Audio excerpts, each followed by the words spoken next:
तर रामपालजी महाराजांचा असून मराठी भाषिक भक्त समाजास सहज समजावे म्हणून हिंदी भाषेतून मराठी भाषेत रूपांतरित करण्यात आलेला आहे.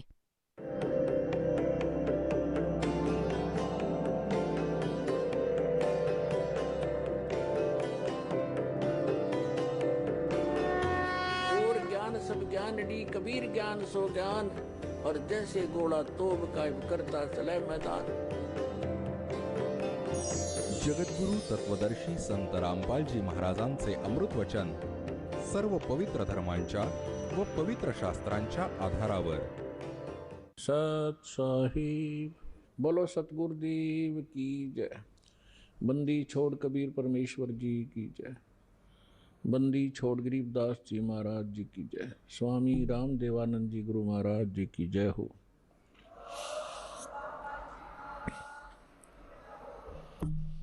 गरीब नमो नमो सतपुरुष को नमस्कार गुरु की नहीं. सुर नर मुनिजन साधुआ संतों सर्वस्ती नहीं. सतगुरु साहेब संत सब डंडो तुम प्रणाम. आगे पीछे मध्य हुए तिनको जा कुर्बान. नराकार निर्विषम काल जाल वैभंजनम निर्लेपम निज निर्गुणम. अकल अनुबेशुंदुनम सोहम सुरति समाप्तम सकल समाना निर्तल. उज्ज्वल हिरंबर हरदम अम्बे परवाथा है वार पार निमज्जतम. गरीब जो सुमर सिद्ध होई गणनायक गलता ना. करो अनुग्रह सोई पारस पद परवाना. आदि गणेश मनाऊं गणनायक देवन देवा. चरण कमल लो लाऊं आदंत करूं सेवा. परम शक्ति संगीतम रिद्धि सिद्धि दाता सोई. अवगत गुण अतीतम सत्य पुरुष निर्मोही. जगदम्बा जगदीशम मंगल रूप मुरारी. तन मन अर्पों शीशम भक्ति मुक्ति भंडारी. सुर नर मुनि जन जावे ब्रह्मा विष्णु महेशा. शेष सहस मुख गावे पूजय आदि गणेशा. इंद्र कुबेर सरीखा वरुण धर्म राय ध्यावे. समरथ जीवन जी का मन इच्छा फल पावे. 33 कोटि आधारा ध्यावे से 88. उतरे बहुजल पारा कट है यम की फांसी. 33 कोटि आधारा ध्यावे से 88. उतरे बहुजल पारा कट है यम की फांसी. कर जोरों विनती करूं धरूं चरण पर शीश. गुरु जी राम देवानंद जी महाराज ने दियो नाम बख्शीश. कोटि कोटि सिजदा करूं कोटि कोटि प्रणाम. चरण कमल में राखियो में बांधी जाम गुलाम. कुत्ता हूँ गुरुदेव का रामपाल दास का नाम. गले प्रेम की जेवड़ी जा खेचो वहाँ जाऊं. तो करो तो हो बावड़ू. दूर दूर करो तो जाऊं. जो राखो त्यों ही रहूं. जो देव सो खाऊं.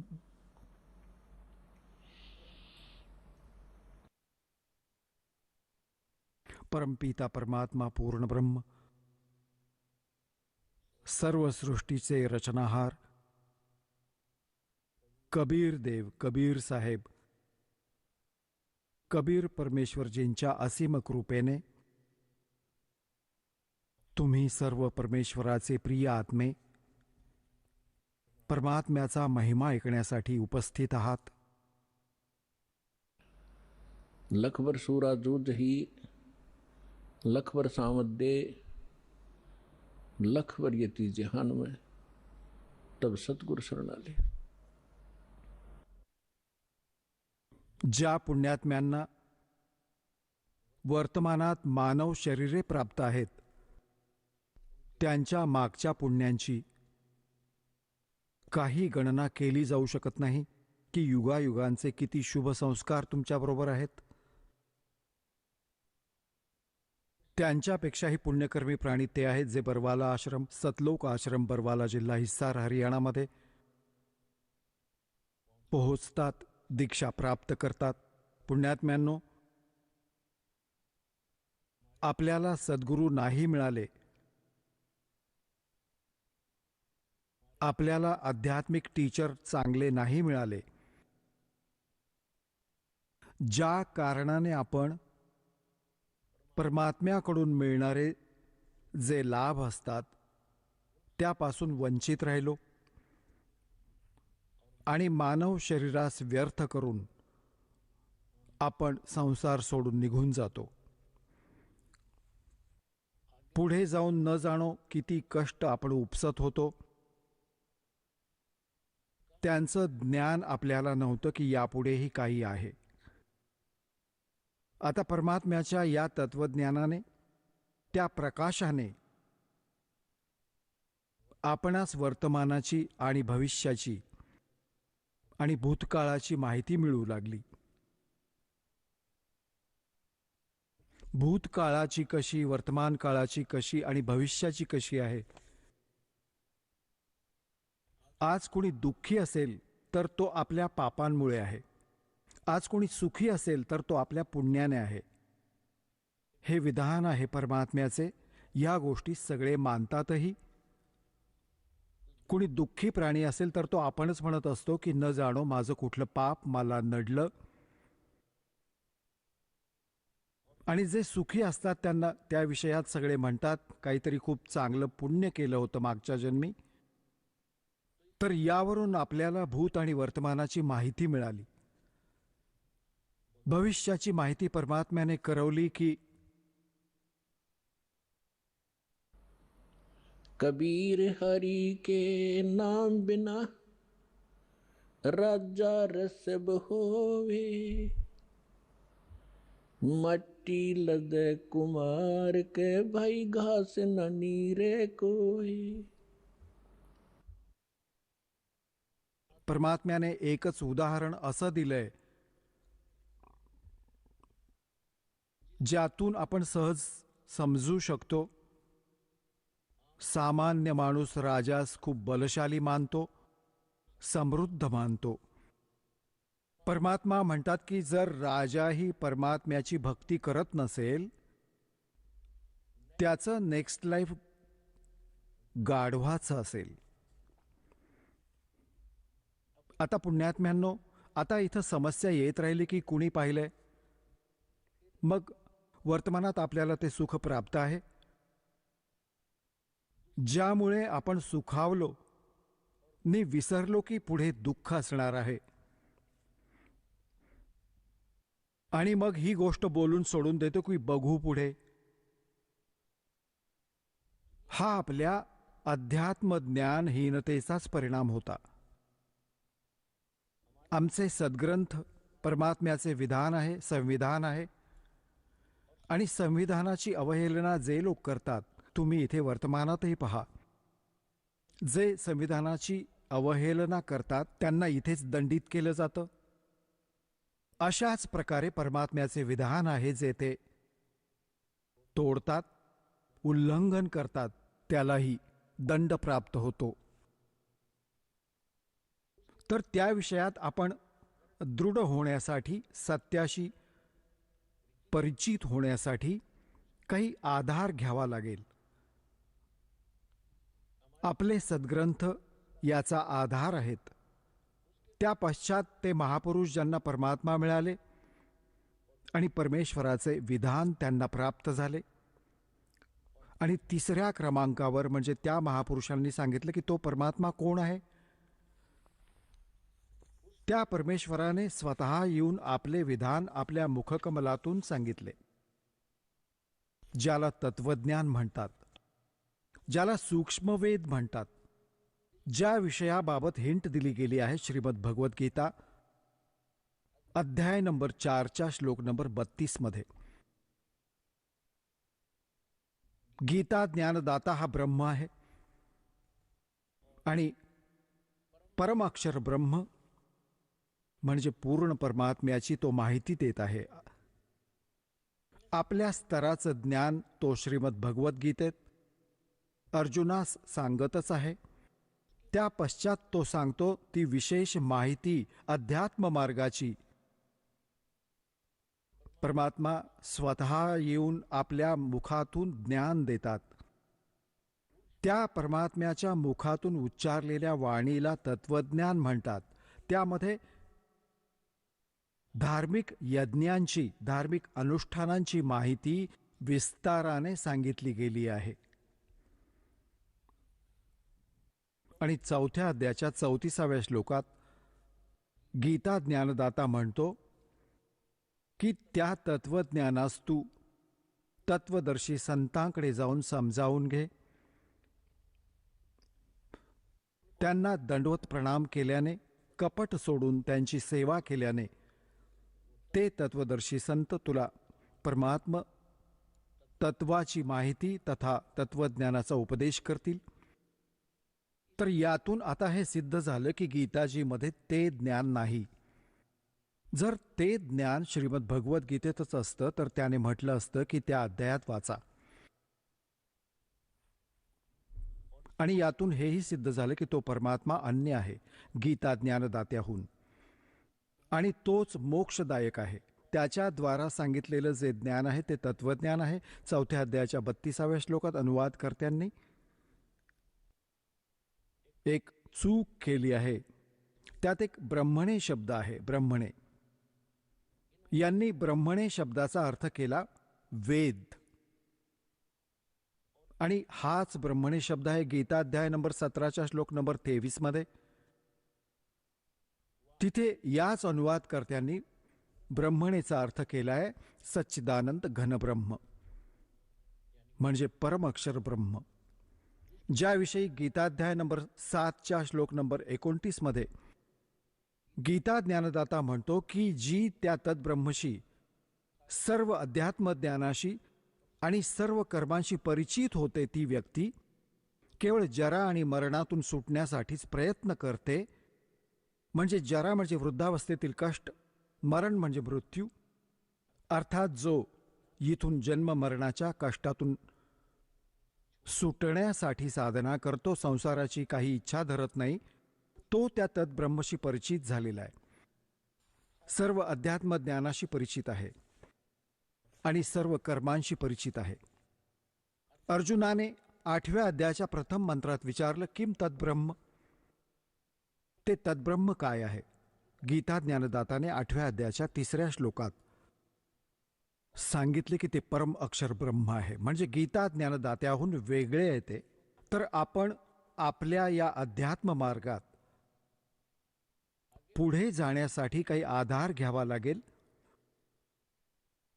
आत्तापर्यंत आपल्या कुठल्याही संत या पंथात गेलो वा त्यांचा कुठला अनुभव आपण वाचला, त्यांचे विचार जवळपास भिन्न होते, त्यांच्या साधनांमध्ये बरेच अंतर असते.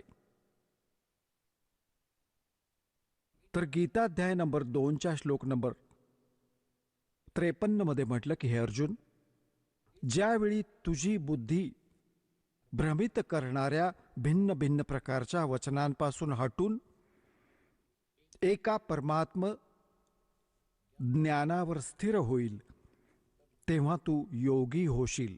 योगी म्हणजे भक्त. तेव्हा तर तू भक्त म्हणवशील, नाहीतर कोणीही कुठेही तुम्ही जाल तर तुम्हाला तत्वज्ञान नाही. कुणीही माथे फिरू लबाडी करून तिथून दिशाभूल करतो, तुम्हाला सुमार्गापासून विचलित करून कुमार्गावर घेऊन जातो. आणि ज्यावेळी तुम्ही या तत्वज्ञानाने दृढ व्हाल, भले इथे ब्रह्मा विष्णू महेश येवो तुमच्या समोर, तुम्ही ज्ञानात डगमगू शकणार नाही, त्यांना विचलित कराल. हे असं ज्ञान आहे.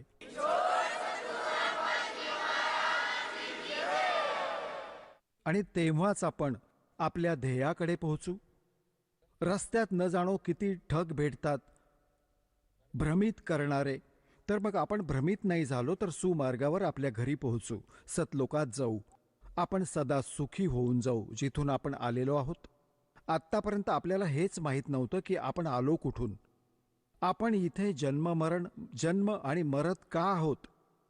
सगळं जीवन आपण डिव्होट करून टाकतो आपली घरं नि बंगले बांधण्यात, आपल्या मुलांबरोबर प्रेमानं राहण्यासाठी, आणि एका सेकंदात ना मुलं राहतात, ना ती कोठी राहते, ना तो बँक बॅलन्स सोबत जातो. सोबत जातात ती पापाची कर्म जी सर्व जीवनात एकत्रित केली आणि भक्ती केली नाही. नेक्स्ट जीवन त्याचं फार वाईट असणार. तर आपल्याला परमात्म्याच्या ज्ञानाने भूत, वर्तमान आणि भविष्याची माहिती झाली. आता कोणी एकच व्यक्ती आहे, मानव शरीर सर्वांचे सारखे आहे. कर्मात किती अंतर आहे. ही कर्म केली कधी होती, कधी मागल्या जन्मात भूतकाळात केली, तर भूतकाळ आजचा वर्तमानच भूतकाळ बनेल आणि आजच्या वर्तमानाने आमचं भविष्य बनेल. त्यामुळे सत्संगाला आल्यानं, परमात्म्याच्या तत्वज्ञानाशी परिचित झाल्याने प्राणी आपलं उद्दिष्ट प्राप्त करतो, समजून घेतो की मनुष्याचे उद्दिष्ट काय होतं. तर यासाठी परमात्मा सांगतात. तर पुण्यात्म्यांनो, तुम्हाला तो सत्संग मिळाला, सद्गुरू मिळाले. सद्गुरू त्यांना म्हणतात जे खरं ज्ञान देतात, जे सद्ग्रंथांवर आधारित असावे. या दासाची जितकी वचनं असतील ती महापुरुषांची, त्या महापुरुषांची वाणी ज्यांना भगवान भेटले, आणि ते आमचे प्रमाणित सद्ग्रंथ असतील ज्यांना आजवर श्रेष्ठ आणि सत्य मानत आलो आहोत. श्रीमद भगवद्गीता अध्याय नंबर 16 श्लोक नंबर 23-24 मध्ये म्हटले की अर्जुन, शास्त्रविधी त्यागून जे मनमानी आचरण करतात त्यांना ना काही सुख मिळतं, ना त्यांना काही सिद्धी प्राप्त होते, आणि ना त्यांना काही गती प्राप्त होते. आणि आपण या 3 वस्तूंसाठीच भक्ती करतो. मोक्ष मिळो, संसारात आपण सुखी राहू, आणि आपणास काही सिद्धी प्राप्त हो. सिद्धी म्हणजे आपली कार्य सिद्ध होत. आणि सद्भक्तीमध्ये या सिद्धी येतात, ज्या सिद्धींच्या आधारे एखादी सिद्धी प्राप्त करून ऋषीजन आपल्याला त्यांच्या मागे येण्यास भाग पडत. तर आपल्याला त्या सिद्धींचा प्रयोग करायचा नाही, त्या तुमच्या या जीवनकाळात ऑटोमॅटिकली काम करत राहतील. तुमची कार्यसिद्धीच जातील, तुमच्यावर येणारी संकटे टळतील. ते भक्तीच्या सिद्धीनेच होतं. तर पुण्यात्म्यांनो, सत्संगाला येण्याने प्राण्यांना ज्ञान मिळते. परमात्म्याचे विधान ऐकून मानुष जन्म दुर्लभ है ये मिले न बारंबार, जैसे तरवर से पत्ता टूट गिरे वो बहोर न लगता डार। मानुष जन्म पाके जो नहीं रटे हरि नाम, जैसे कुआ जल बिना फिर बनवाया क्या काम। कबीर राम रटत कोड़ी भलो, चू चू पड़े जो चाम, वो सुंदर शरीर किस काम का, भाई जा मुख नाही नाम। कबीर जिव्या तो वाहे भली, जो रटे हरि नाम, नहीं तो काट के फेंक दियो, मुख में बलो ना चाम। परमात्म्याची माहिती, मनुष्य जीवनाचे उद्दिष्ट सत्संगाने कळते, ज्ञान होते. आणि अजूनपर्यंत आम्हाला सत्संग मिळाला नाही. ज्या महापुरुषांना आम्ही विद्वान मानत होतो त्यांना अध्यात्म मार्गाचे काहीच ज्ञान नव्हते. ते केवळ संस्कृत भाषा जाणत होते. त्याविषयी सूक्ष्म वेदात म्हटलं आहे की भेड़ पूछ को पंडित पकड़े, भेड़ पूछ को पंडित पकड़े, ये भादो नदी विहंगा, गरीबदास व भवजल डूबे, जिन नहीं साध सत्संगा. परमेश्वर म्हणतात, कबीर साहेब म्हणतात, कबीर इस संसार को समझाऊं कै बार, और पूछ पकड़ के भेड़ की ये उतरा चाव पार. जशी भाद्रपदात खूप वर्षा होत असते, नदी आपली फुल स्विंगमध्ये वाहत जात असते, किनाऱ्यांना शिवून जल वाहत भयंकर जल वाहत असते, वेगानं वाहत असते. ती नदी पार करताना कुणी जर असं म्हटलं की मेंढीची शेपूट पकड, ही तुला पुरातून पार करेल, आणि त्या व्यक्तीला कुणी जाणकार समजून मेंढीची शेपूट पकडून जी नदीत जात असेल, तर अंडरस्टूड आहे की तिच्याबरोबर काय होणार. तर इथे परमात्मा म्हणतात, कबीर इस संसार ने समझाऊं कै बार, और पूछ पकड़ के भेड़ की ये उतरा चाव पार. हीच गोष्ट आदरणीय गरीबदास साहेबजी जे परमात्म्याशी परिचित झाले, सचखंड पाहिलं, सतलोकास गेले आणि मग परत आले, परमात्म्याकडून प्राप्त त्या तत्वज्ञानाच्या आधारे म्हणतात की भेड़ पूछ को पंडित पकड़े, ये भादो नदी विहंगा, गरीबदास व भवजल डूबे, जिन नहीं साध सत्संगा. ज्यांना संताचा सत्संग नाही मिळाला, ते या बहुजल रूपी नदीमध्ये बुडून जातात. आणि ज्या साधना तुम्ही करत होतात, ती मेंढीची शेपूट धरायला लावली होती, श्राद्ध करा, तेरावे घाला, मग फुलं उचला, अशी कामं लावली होती आम्हाला. भक्तीच्या तर आसपासही पोचलो नव्हतो, कुठं नामोनिशाण नव्हतं भक्तीचं. मग कुणी जास्तच श्रेष्ठ समजत होते. हरे राम हरे कृष्ण, सीताराम राधे श्याम, राधे राधे श्याम मिला दे, ही गीतं गात राहिलो. त्याही पेक्षा कुणी उच्च ठरले, ते म्हणतात ओम नाम सबसे बडा, इससे बडा ना कोई, ओम नाम का जाप करे शुद्धात्मा होई. तर हे अपुरे ज्ञान होते, ही मेंढीची शेपूट होती. आम्हाला जायचं आहे सतलोकात, जिथे आम्ही पूर्वी राहत होतो, आणि जिथे आम्हाला सर्व सुख प्राप्त होईल, ज्याचा शोध आम्ही इथे घेत आहोत या वाईट लोकात. या पृथ्वीवर आणि काल ब्रह्म, ज्याचे ओम नाव आहे, हा ब्रह्म आहे. त्याच्यावर दोन शक्ती आणखी आहेत ब्रह्मच्या वर, एक परब्रह्म, एक परम अक्षर ब्रह्म. यांनाच अन्य शब्दात म्हणतात, जसं ब्रह्मला म्हणतात क्षरपुरुष किंवा क्षरब्रह्म. श्रीमद भगवद्गीता अध्याय नंबर 15 श्लोक 16 आणि 17 मध्ये या तीन पुरुषांची, तीन प्रभूंची माहिती आहे. आमचे जे गुरु होते, आमचे ऋषी महर्षी होते, ते आमच्या सद्ग्रंथ आपल्या सिलॅबसशी परिचित नव्हते. हे काय खाक टीचर होते?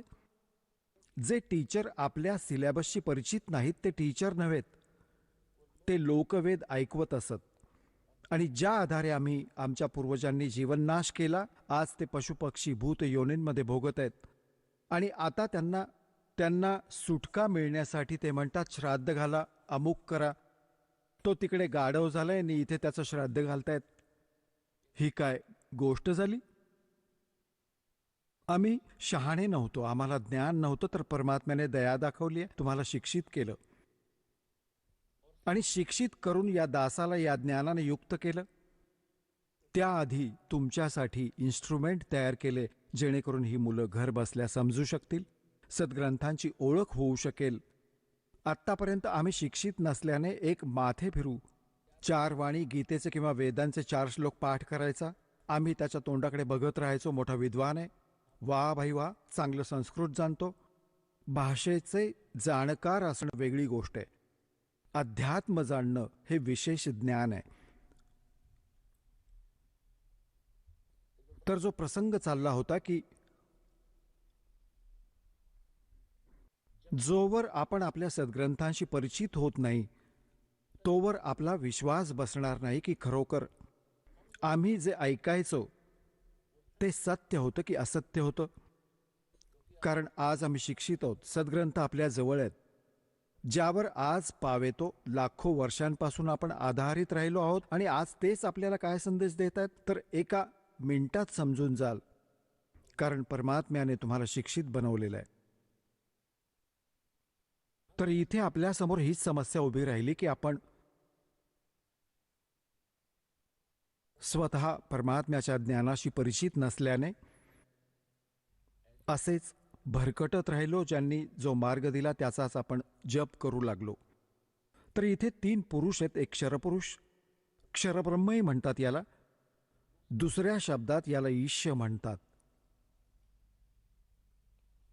ईश, ईश्वर, परमेश्वर ह्या तिन्ही वेगवेगळ्या प्रभूंची माहिती आहे. ब्रह्म, परब्रह्म, परमक्षर ब्रह्म यांनाच अन्य शब्दात क्षरपुरुष, अक्षरपुरुष, परमक्षरपुरुष किंवा परमक्षर ब्रह्म म्हणा. जो तिसऱ्या नंबरचा परमात्मा आहे तो सर्वांसाठी पूज्य आहे इष्ट रूपात. आणि बाकी जितके प्रभू आहेत, स्वामी आहेत, आधी तुम्हाला थोडंसं डेफिनेशन ऑफ गॉड सांगतो की परमात्म्याची परिभाषा काय आहे. आपण जसं गणपतीलाही देव म्हणतो, गणेश देव, ब्रह्माजींनाही आपण भगवान म्हणतो, विष्णूजींनाही भगवान म्हणतो, शंकरजींनाही आपण देव म्हणतो, महादेव म्हणतो, आणि देवी मग ब्रह्मलाही आपण भगवान म्हणतो, ज्याला आपले गुरु निराकार निर्गुण म्हणायचे. तर हे सगळे प्रभू आहेत, हे सगळे स्वामी आहेत. जसं एखाद्या तहसीलदारालाही साहेब म्हणतात, एका कमिशनर, डेप्युटी कमिशनरलाही साहेब म्हटलं जातं, कमिशनरही साहेब म्हणवला जातो, आणि मंत्र्यांनाही साहेब म्हणतात, मुख्यमंत्र्यांनाही आपण साहेब म्हणतो, प्रधानमंत्रीही साहेब म्हणवले जातात, आणि राष्ट्रपतींनाही आपण साहेबच म्हणतो. साहेब जसं की आपण देव म्हणतो, देव म्हणा, राम म्हणा, साहेब म्हणा, जसं आपण सतसाहेब म्हणतो, जसं आपण कधी विशेष मूडमध्ये असतो तेव्हा म्हणतो हे सच्चे मालिक, सच्चा मालिक म्हणा, सतसाहेब म्हणा. साहेब म्हणजे भगवान, सत म्हणजे सत्य, अविनाशी. तर हे सगळे साहेब आहेत, पण आपापल्या स्तरावरील साहेब आहेत. तहसीलदार एका तहसीलमधील त्या स्तराचा मालक आहे, आणि अशाच प्रकारे अन्यही असेच जाणार. मंत्री आपल्या स्टेटमध्ये एका विभागाचा स्वामी आहे, मालक आहे, साहेब आहे. अशा प्रकारे मुख्यमंत्री एका राज्याचा साहेब आहे, प्रधानमंत्री खूप राज्यांचे मालक आहेत, साहेब आहेत. असेच राष्ट्रपती समजा. तर अशा प्रकारे हे जितकेही देव आहेत आपल्या स्तरावर हे आदरणीय आहेत. जसे तहसीलदार आहेत त्यांनाही तुम्ही प्रणाम करा, आदरानं व्यवहार करा, तेही तुमचं काम करतील. आणि अशाच प्रकारे मंत्री आहेत त्यांचाही सत्कार करा. जर तुमचा प्रधानमंत्र्यांशी संपर्क असेल तर हे सांगायची आवश्यकता नाही ना बोलायची की खालच्या स्तरावरील साहेब मग किती सहज काम करतात, करायचं तर त्यांनाच आहे. तर आज तुमचा मेळ त्या समर्थ शक्तीशी झाला आहे, आणि जे त्या समर्थ शक्तीला शरण येतात, मग खाली कितीही राम असोत, कितीही देव असोत, तुमचं काम सहजपणे करतात, त्यांनाच करायचं आहे.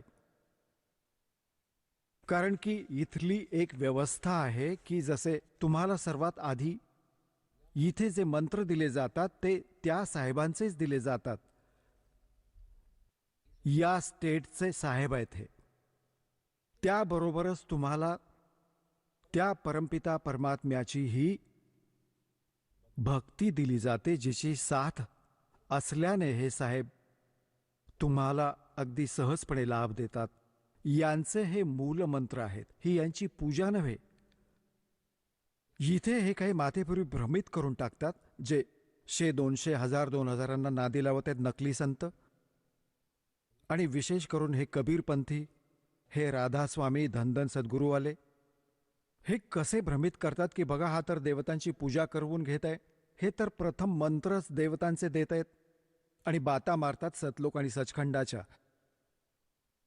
तर यासाठी प्रत्येक सत्संगात आम्हाला सांगता येत नाही, कारण की पूर्ण वर्षामध्ये आम्हाला सिलेबस कव्हर करायचा असतो. मग कधी कधी कुठल्या ना कुठल्या सत्संगात आम्ही नेहमीच ऐकवतो या प्रकारचे एक विवेचन करतो. तर ती आमची CD आम्ही बनवतो, ती तुम्ही घेऊन जा, फार स्वस्तात इथे मिळते तुम्हाला. हे तर अनमोल वचन आहे, तुमच्या मुलांच्याही कामी येईल, तुमच्याही कामी येईल.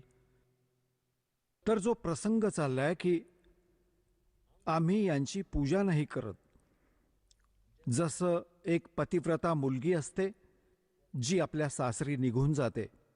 पतिव्रतेचे गुण हे असतात की ती आपल्या पतीच्या व्यतिरिक्त अन्य कोणत्याही पुरुषाप्रती पतिसंभाव नाही ठेवत.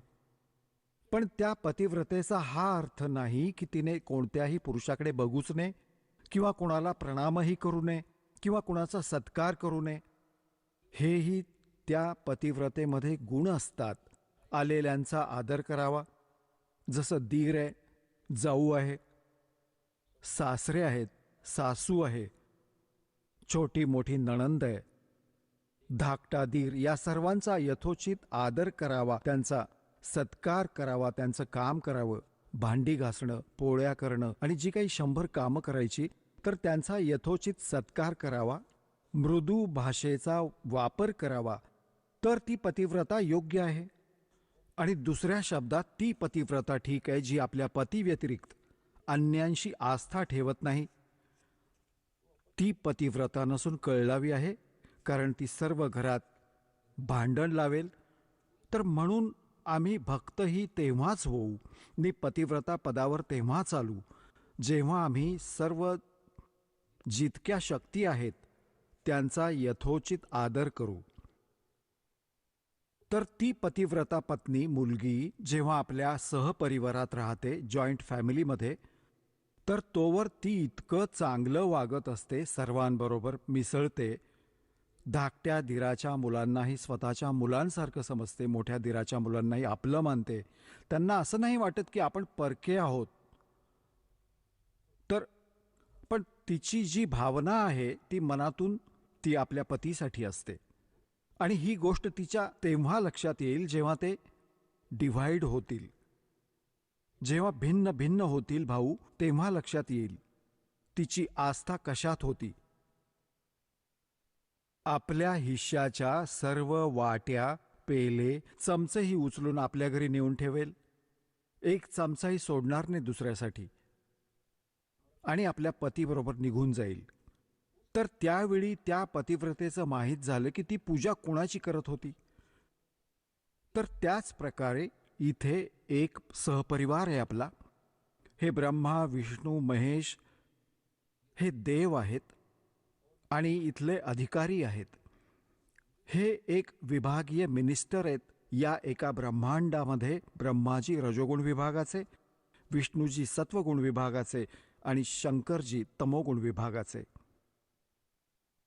आणि अन्य जे देव आहेत, जसं की गणेशजी आहेत, दुर्गाजी आहेत, यांचाही आपल्या या अध्यात्म मार्गात खूप सहयोग आहे.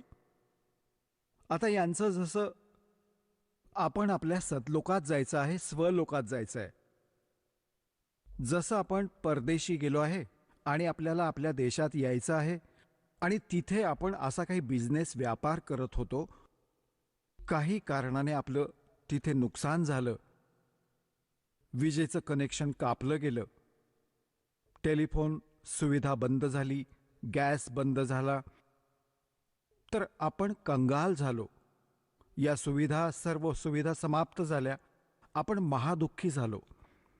आणि तिथून तुम्ही निघू नाही शकत जोवर त्यांचं सगळं कर्ज क्लिअर करत नाही, येऊ देणार नाहीत तुम्हाला, नो ड्यूज सर्टिफिकेट मिळणार नाही.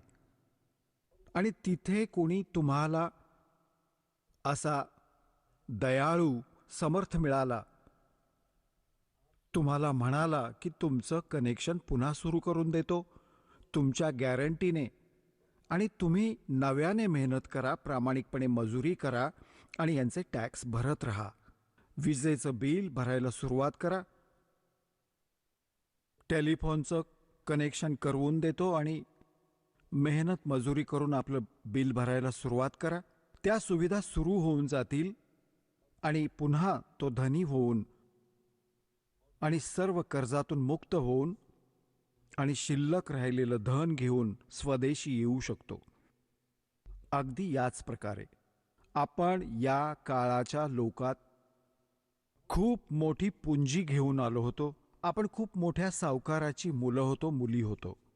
सत लोकामध्ये आपण आपल्या चुकीमुळे आपल्या पुंजीसकट आपल्या पुण्यांसमवेत त्यांच्यासोबत आलो. हा एक खूप छळणारा, छळवादी असा इथला मालक आहे. हा सारी कामे कपटाने करतो आणि तुमच्याच मजुरीतून काही टॅक्स घेऊन आपली 21 ब्रह्मांडे चालवतो.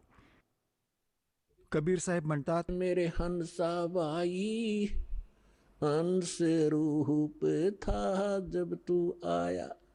जेव्हा तू तिथून आलास ना, आमच्या इथून, एक खूप पवित्र आत्मा होतास.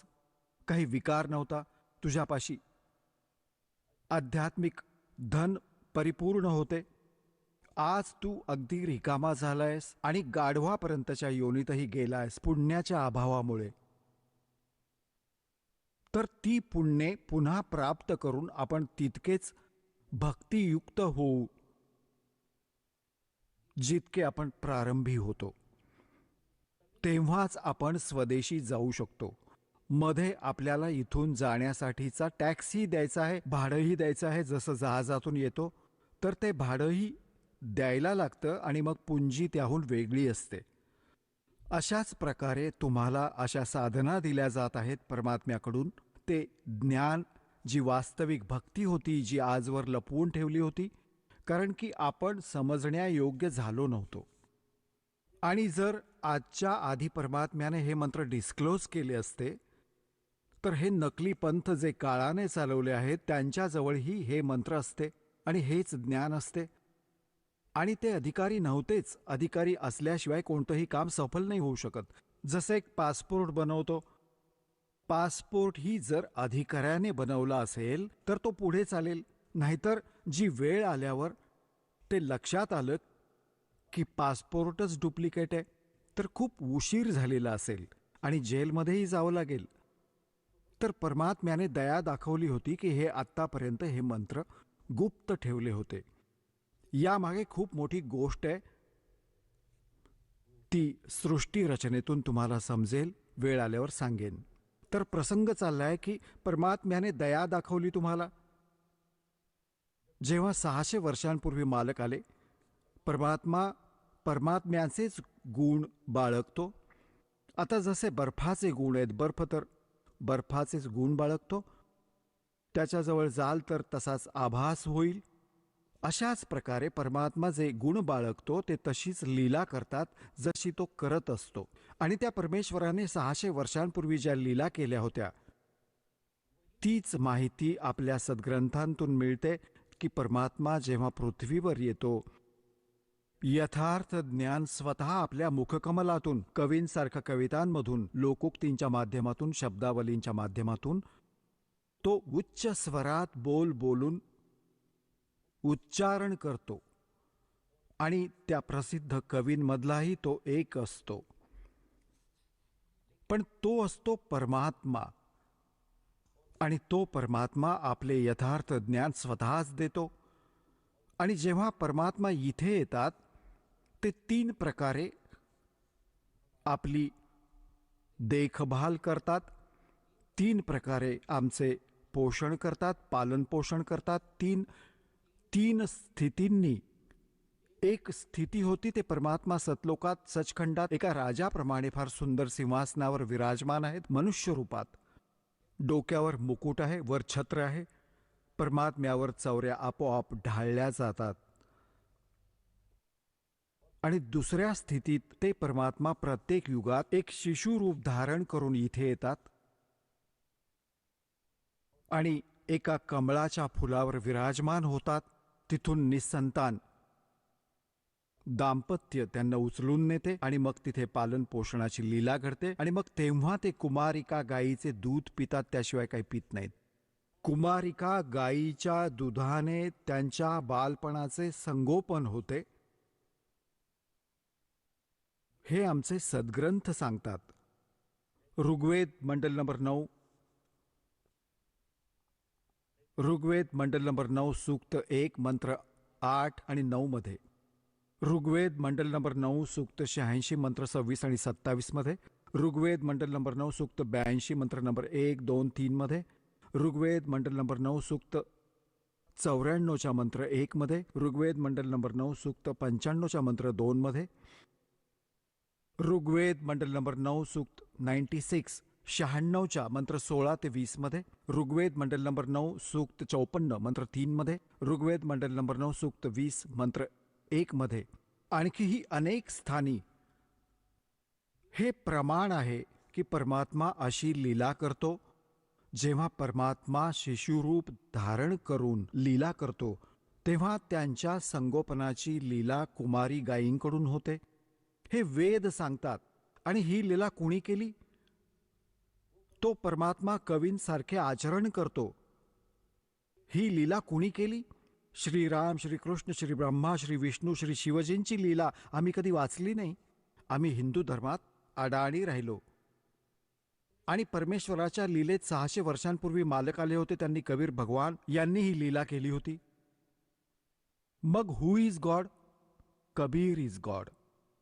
आता भगवानाला ओळखण्यात आम्हाला जराही वेळ नाही लागणार, कारण की आपण ज्या सद्ग्रंथांना आपले मानत होतो, आज तेच सद्ग्रंथ आपणाला संदेश देत आहेत की भगवान अशी लीला करतो. तर सगळ्यात आधी आपल्याला भगवानाची ओळख होऊ दे. आणि सद्ग्रंथातून ती ओळख जसं दासाने आत्ता सांगितलं, जसं गीताध्याय नंबर 16च्या श्लोक नंबर 23-24 मध्ये स्पष्ट केलं आहे की अर्जुन, जे शास्त्रविधीला त्यागून मनमानी साधना करतात त्यांना काहीही सुख मिळत नाही. ना त्यांना सुख मिळत, ना त्यांना गती मिळते, ना त्यांना काही सिद्धी प्राप्त होते. म्हणून तुझ्यासाठी अर्जुन, कर्तव्य आणि अकर्तव्याच्या व्यवस्थेत कोणती साधना करायला हवी आणि कोणती करू नये याकरता सद्ग्रंथच प्रमाण आहेत. कुणाच्या लोकवेद किंवा दंतकथेवर विश्वास ठेवू नकोस. तर आज आपले सद्ग्रंथ काय सांगतात? आधी याच सद्ग्रंथांचा आधार घेऊन आमचे धर्मगुरू आम्हाला समजावत असत. आम्ही स्वीकार करत होतो, कारण ते संस्कृत बोलत असत आणि सगळे ग्रंथ संस्कृतमध्ये लिपिबद्ध होते. आम्हाला काही ऑब्जेक्शन नव्हतं, कारण इतका विद्वान माणूस खरंच बोलत असावा. ते सत्याच्या तर जवळपासही नव्हते. त्यांना अध्यात्म मार्गाचा कख देखील माहिती नव्हता. आजपर्यंत या ऋषी महर्षींना, आजपर्यंत, आणि त्या महापुरुषांना सोडून ज्यांना भगवंत मिळाले किंवा परमात्म्याच्या ज्ञानाव्यतिरिक्त, आता वर्तमानात या दासाच्या व्यतिरिक्त या 21 ब्रह्मांडात या अध्यात्मज्ञानाशी कुणी परिचित नाहीये. हे जग फालतू गोष्टींवरती विश्वास ठेवते आणि ना त्यांच्यापाशी हा कंप्लीट कोर्स आहे. आता जो प्रसंग चाललाय की आम्हाला स्वदेशी जायचंय आणि आम्ही चुकीच्या लोकात आलोय आणि आम्ही अध्यात्माचे धनी होतो, आपण निर्धन झालो. आम्ही पशूंपर्यंतच्या योनीत भटकतो, झाडपाला खाऊन गुजराण करतोय. आणि आम्ही सतलोकात काय आहार घेत होतो, कशा सुविधा आम्हाला प्राप्त होत्या, त्याची तुलना आम्ही या काळातल्या स्वर्गलोक आणि ब्रह्मलोकातही करू शकत नाही. जे सुख तुम्हाला तिथं प्राप्त आहे त्याच सुखाची तुमच्यात अजूनही इच्छा आहे आणि त्या शोधात तुम्ही जात असता.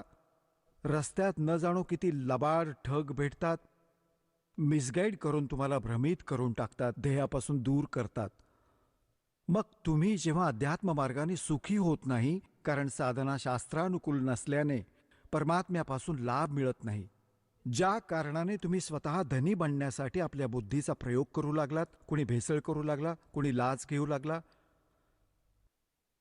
आणि कोणी आणखी काही मार्ग अवलंबून, तर हा मार्ग सुखी होण्याचा नव्हे, हे तर महादुःख प्राप्त केलं. आपण वाईट कामं केली, पापं बनली आणि त्या पापांच्या आधारे जे धन संग्रहित केलं ते इथेच राहिलं आणि आमच्यासोबत ती पापं गेली जी ते धन जोडण्यास किंवा सुख, नकली सुख प्राप्त करण्यासाठी आम्ही पापे एकत्र केली होती.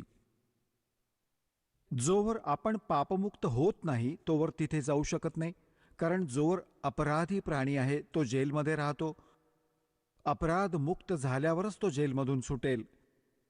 तर आधी परमात्मा तुमच्या त्या पापांचा नाश करतील जी तुमची संचित आहेत, आधीची एकत्र केलेली आहेत. आणि दुसरा मग तुम्हाला असा विधी देण्यात येईल की ज्या योगे वर्तमानातील सुद्धा तुमच्या भविष्यात जी दुःख येतील, जी तुमच्या प्रारब्धात लिहिलेली आहेत. प्रारब्ध म्हणजे नशीब. प्रारब्धास असं डिफाईन करण्यासाठी अशा प्रकारे सांगतात की मागच्या जन्मजन्मांतरीची तुमची पुण्य आणि पापे संग्रहित आहेत. त्यातून तुमचा ॲव्हरेज रेशो घेऊन ज्याची पापं जास्त साचलेली आहेत त्यातून त्या रेशोतून पापं जास्त घेतली आणि ज्याची पुण्य थोडी आहेत त्याच रेशोतून पुण्य घेतली. तर इथे आज ज्याचं दुःख जास्त आहे त्याची पूर्वजन्मातील पापे जास्त आहेत. त्या संचित कर्मातून काही घेऊन दोन्ही तुमच्या पुण्य आणि पापातून तुमचं नशीब बनवून पाठवलं. आता तुमच्या प्रारब्धात, तुमच्या नशिबात जर ते पुण्य असेल, जोवर तुमची पुण्य जास्त असतील, पुण्य चालतील, तेव्हा तुम्ही कुठलीही भक्ती करा किंवा नका करू. भले तुम्ही चोरी करा, डाके घाला, भले हिंसा करा, तुम्ही सुखीच दिसाल सर्वसामान्य माणसांना की इतका पापी माणूस आणि तरीही सुखी आहे. तर हे काळाचं जाळं आहे हे समजून घ्यावं लागेल तुम्हाला. तर अन्य व्यक्ती ज्या आस्तिक आहेत त्याही नास्तिकतेकडे जाऊ लागतात यांना पाहून. तर या ज्ञानाच्या आधारे तुम्ही तुमचे मन रोखायला हवे. कुमार्गावर जाण्यापासून सहारा देईल तुम्हाला हे तत्वज्ञान. आणि ज्यावेळी त्या व्यक्तीची ती पुण्य क्षीण होऊन जातील, मग पापांचे दिवस येतील, मग बघा त्याची कशी दुर्गती होईल. आणि मग त्याच्याजवळ वेळ फार कमी असेल आणि मग तो कुठे समाधानासाठी जाईल तर त्याला नकली हे संत भेटतील.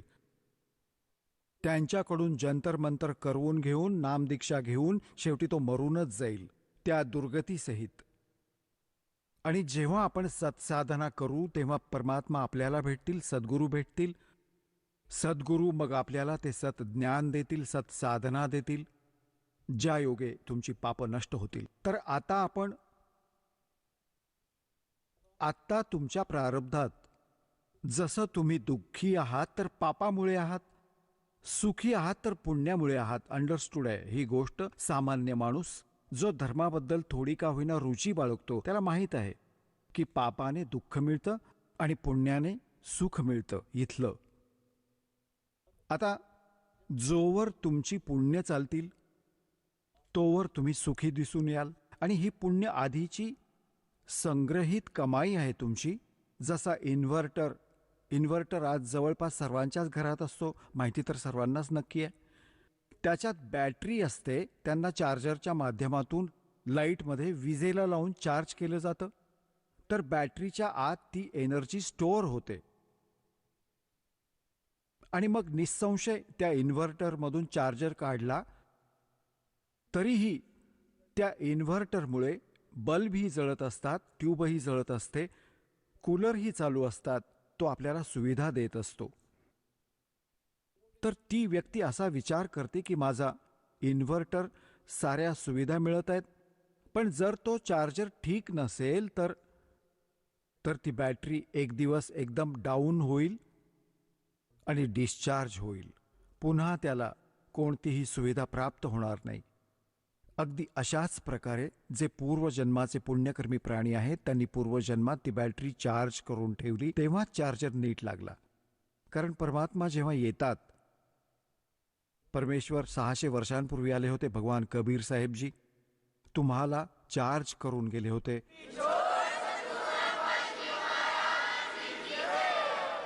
चला आता आपण त्या श्रद्धाळूंचे अनुभव जाणून घेऊयात ज्यांनी जगद्गुरू तत्वदर्शी संत रामपालजी महाराजांकडून दीक्षा प्राप्त केलेली आहे, तसेच त्यांच्याद्वारा सांगितलेल्या भक्ती मार्गावर चालत आहेत. नमस्कार. नमस्कार. आपलं नाव? गीता जितेंद्र पवार. आपण कुठून आलात? मी जळगाव महाराष्ट्र इथून आले. आपला व्यवसाय काय आहे? मी धरणगाव तालुका धरणगाव आणि तिथं शेरी म्हणून गाव आहे, तिथं मी पोलीस पाटील या पदावर 7 वर्षापासून कार्यरत आहे. संत रामपालजी महाराजांची गुरुदीक्षा आपण कधी घेतली? मी नोव्हेंबर 2013मध्ये संत रामपालजी महाराजांची गुरुदीक्षा घेतली. संत रामपालजी महाराजांची गुरुदीक्षा घेण्याअगोदर आपण व आपला परिवार कोणती भक्तिसाधना करत होतात? संत रामपालजी महाराजांची गुरुदीक्षा घेण्याआधी आम्ही ज्या पूर्ण महाराष्ट्रामध्ये भक्ती साधना चालू आहेत, ब्रह्मा विष्णू महेश दुर्गा देवी यांची साधना करणे, तसंच मी गुरु स्वामी समर्थ महाराजांना केलेलं होतं. त्यामुळे केंद्रात होणाऱ्या सगळ्या साधना मी करत होते. दुर्गा सप्तशतीचे पाठ करणे, गुरुचरित्राचे पारायण करणे, नवनाथांचे पारायण करणे, प्रत्येक पौर्णिमेला मी घरामध्ये सत्यनारायण करत होते. त्या दिवशी मी पूर्ण दिवस उपवास करायचे आणि मार्गशीर्ष महिन्यातले गुरुवार, वैभव लक्ष्मीचे शुक्रवार करणे, 16 सोमवारचा उपवास मी खूप कडक करायचे. सकाळपासून काहीच खात नव्हते.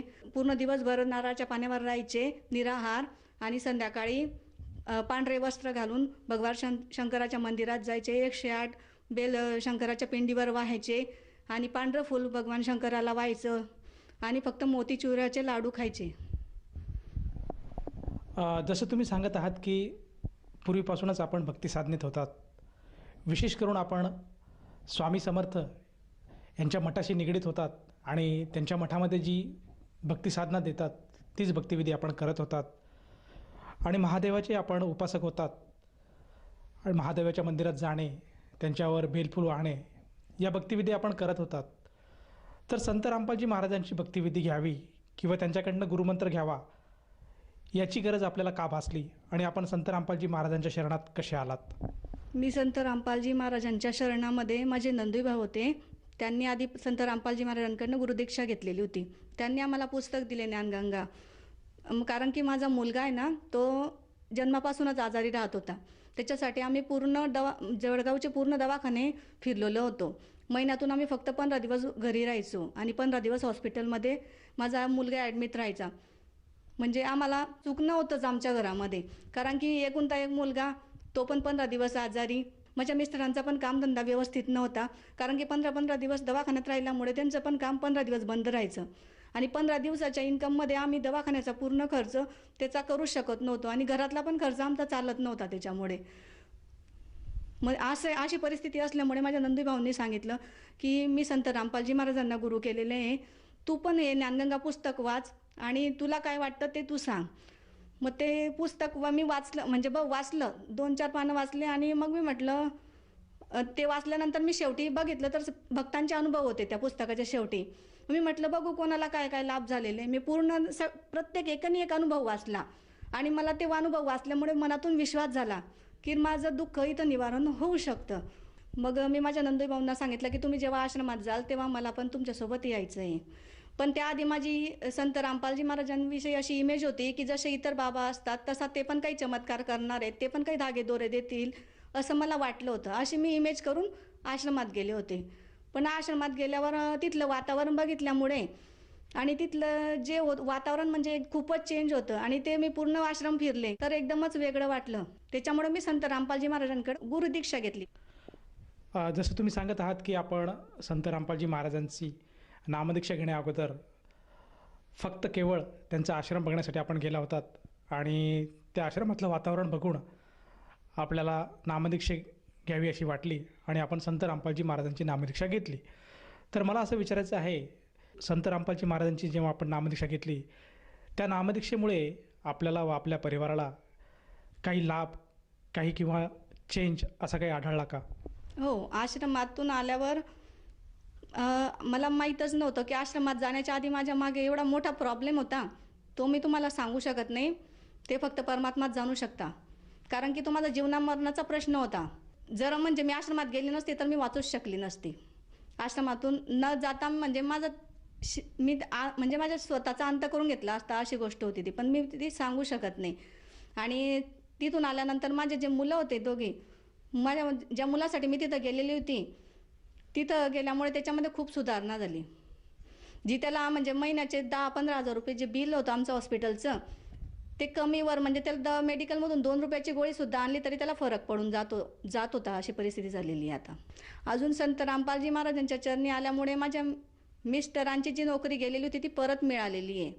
सारख्या दवाखान्यात राहून आणि आश्रमाची जी ओढ आम्हाला लागली होती, जी आम्ही सारखं सतत आश्रमात जात राहायचो, जे परमात्माचं रूप होतं ते बघितल्यामुळे घरी चैनच पडत नव्हती की परमात्माला दर महिन्याला बघायला जायचंच संत रामपालजी महाराजांना, अशी ओढ लागली होती. त्याच्यामुळे सारख्या सुट्ट्या पडल्यामुळे माझ्या मिस्टरांची नोकरी गेलेली होती आणि ती नोकरी फक्त संत रामपालजी महाराजांच्या आशीर्वादामुळे परत प्राप्त झालेली आहे. कारण आम्ही संत रामपालजी महाराजांना प्रार्थना लावली होती जेव्हा नोकरी गेली तेव्हा. त्यांनी सांगितलं होतं की बेटा तुम्ही काही चिंता करायची नाही संत रामपालजी महाराजांनी. मग त्यानुसार आम्ही कुठंच काही केलं नाही आणि त्याच्यामुळेच माझ्या मिस्टरांची नोकरी परत मिळालेली. माझी जी मुलगी होती जेव्हा आम्ही आश्रमात गेलो होती तेव्हा 5 वर्षाची होती आणि तिला पण प्रॉब्लेम होता. तिच्या किडनीमध्ये आम्ही तिला जळगावमधले सगळे चाइल्ड स्पेशलकडे नेलं होतं. तिचे सोनोग्राफीचे रिपोर्ट केले आणि त्यानंतर तिने प्रथम नाम घेतलेलं होतं तेव्हा तिचे रिपोर्ट केले तेव्हा. मग ते रिपोर्टमध्ये काही समजत नव्हतं. मग आश्रमात जाण्याआधी सोनोग्राफी केली, त्या रिपोर्टमध्ये समजत नव्हतं. मग डॉक्टरांनी सांगितलं की तुम्हाला बाहेरगावी जायचं आहे तर तुम्हाला मी फक्त तात्पुरत्या गोळ्या वगैरे लिहून देतो, तिथून आल्यावर नंतर तुम्ही किडनी चेक करायची म्हणून. मग आम्ही तसंच तिला घेऊन आश्रमात गेलो. ती आजारी होती तसंच तिला नेलं आणि तिकडनं आल्यानंतर माझी मुलगी पूर्णपणे बरी झालेली होती. तिला परत डॉक्टरांकडे जायची गरज पडली नाही. हा चमत्कार फक्त संत रामपालजी महाराजांमुळे झाला होता. आम्ही 7 महिन्यांपासून आता घर घेतलेले ते पण संत रामपालजी महाराजांच्या दयेमुळे आम्हाला प्राप्त झालेले आहे. आणि सगळ्यात मोठा लाभ म्हणजे संत रामपालजी महाराजांच्या चरणी गेल्यामुळे परमात्मा आम्हाला जो मोक्ष देणार आहे, आध्यात्मिक लाभ, सगळ्यात हा मोठा महत्त्वाचा आहे. संत रामपालजी महाराजांच्या वचनांमध्ये एवढी शक्ती आहे की अशक्य गोष्टीसुद्धा शक्य होऊ शकते. आणि परमात्मा जर या पृथ्वीवर कुठे असेल तर ते फक्त संत रामपालजी महाराज आहेत. मला कारण आश्रमात जाण्याआधी विश्वास नव्हता की या पृथ्वीवर देव असू शकतो म्हणून, पण आश्रमात गेल्यावर जे मी परमात्माचं रूप बघितलं त्याच्यामुळे मला असं वाटलं की संत रामपालजी महाराजच परमात्मा आहेत म्हणून. जसं तुम्ही सांगत आहात की संत रामपालजी महाराजांच्या सद्भक्तीमुळे आणि त्यांच्या सत्साधनेमुळे आपल्याला व आपल्या परिवाराला बरेचसे लाभ प्राप्त झालेत. तर ह्या अनुषंगाने आपण जे इतर श्रोतावर्ग आज आपल्याला बघत आहात किंवा जे भक्त समाज आहे त्यांना आपण काय संदेश देऊ इच्छिता? मी संदेश तर देऊ शकत नाही, फक्त प्रार्थना करू शकते. नरदेह आपल्याला पुन्हा प्राप्त होणार नाही आहे आणि जे मनुष्यजन्म आपल्याला मिळालं आहे त्याचं सार्थक करण्यासाठी तुम्ही संत रामपालजी महाराजांचे शरण ग्रहण करा आणि मोक्ष प्राप्त करून घ्या. जसं तुम्ही सांगत आहात की संत रामपालजी महाराजांची नामदीक्षा घेतल्यामुळे भक्ताला किंवा साधकाला बरेचसे लाभ प्राप्त होतात.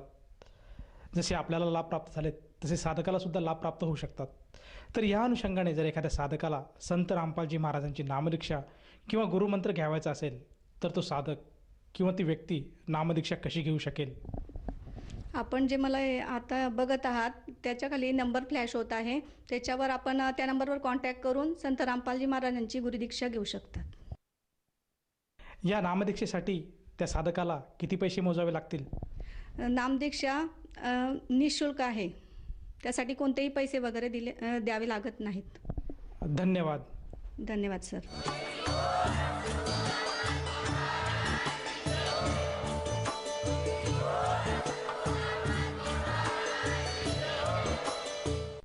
आपण ऐकत होता जगद्गुरु तत्वदर्शी संत रामपालजी महाराजांचे मंगल प्रवचन. निःशुल्क नामदीक्षा प्राप्त करण्यासाठी आणि अधिक माहितीसाठी संपर्क करा 7030303951 7030303952. आमची वेबसाईट आहे www.jagadgururampalji.org.